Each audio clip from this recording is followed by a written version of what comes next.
Salut les amis, très content de vous retrouver sur ma chaîne Orange Océan. Récemment, j'écoutais un documentaire, là j'étais en train de suivre un documentaire sur le changement climatique, il y avait des spécialistes, des experts, des scientifiques qui en parlaient, qui racontaient un peu, je veux dire, j'ai l'impression que, ils disent pas toute la vérité aux gens, ils disent un peu ce qu'ils veulent, je veux dire, c'est orienté souvent, parce que quand ils en parlent, c'est souvent sous des aspects, je veux dire, économiques, de croissance, par rapport à, je veux dire, le PIB, la croissance économique, l'énergie, le pétrole, le gaz. Donc on sait que le pétrole et les énergies fossiles font tourner le monde, quoi. Voilà, on sait très bien qu'il y a beaucoup de produits, il y a beaucoup de pays qui produisent de l'électricité dans les centrales thermiques avec du charbon, que le pétrole, on sait, on connaît son rôle, quoi, il est omniprésent. Voilà, donc il parle souvent je veux dire, la cause du changement climatique, c'est toute l'énergie développée dans l'économie qui fait que ça provoque des gaz à effet de serre, du CO2, du dioxyde de carbone qui se stocke dans l'atmosphère et qui fait un effet de serre, quoi, qui nous réchauffe.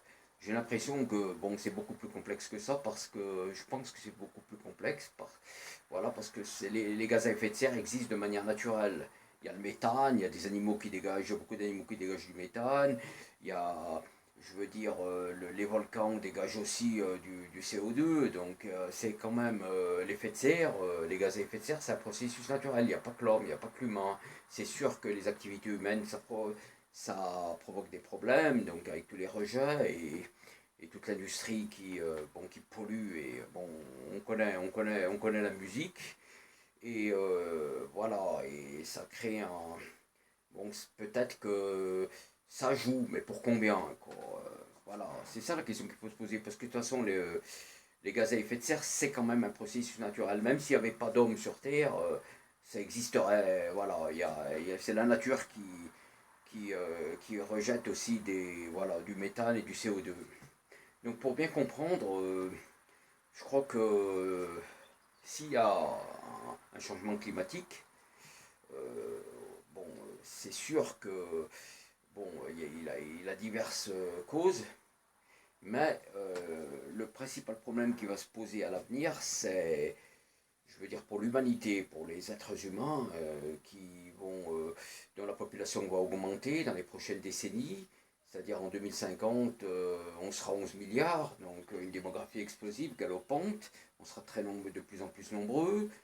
Et par rapport à des ressources limitées sur une Terre qui fait 13 000 km de diamètre, avec des ressources finies, quoi. Et une population qui augmente de plus en plus. Surtout le gros problème, moi je pense, étant donné que je travaille dans l'agriculture, donc je connais les problèmes les problèmes de ce monde-là, parce que un exemple, l'agriculture, ça demande beaucoup d'eau. Donc pour produire, par exemple, les cultures vivrières, comme le maïs, le riz, les principales cultures vivrières dans le monde, quoi. Le soja, le blé, ça demande de l'eau et il y a de moins en moins d'eau douce, quoi. Il y a des problèmes de sécheresse. Donc avec les problèmes de climat, il y a des problèmes de sécheresse et il y a de moins en moins d'eau douce disponible.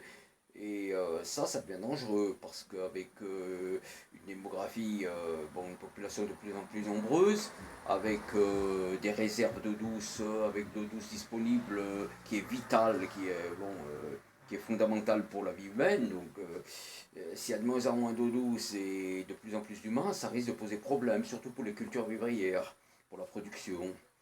Et au niveau mondial, c'est sûr que les problèmes peuvent venir de là.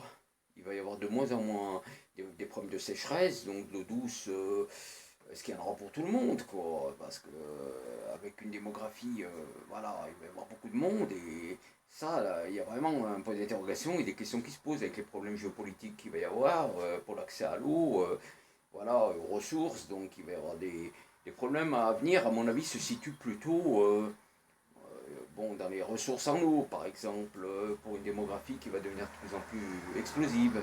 Donc il va falloir satisfaire tout le monde. Est-ce qu'il y en aura pour tout le monde, quoi? C'est ça, le danger, le principal danger, moi je le vois là. Donc il y a un risque réel dans les, voilà, dans les prochaines décennies, quoi. Ça, c'est sûr.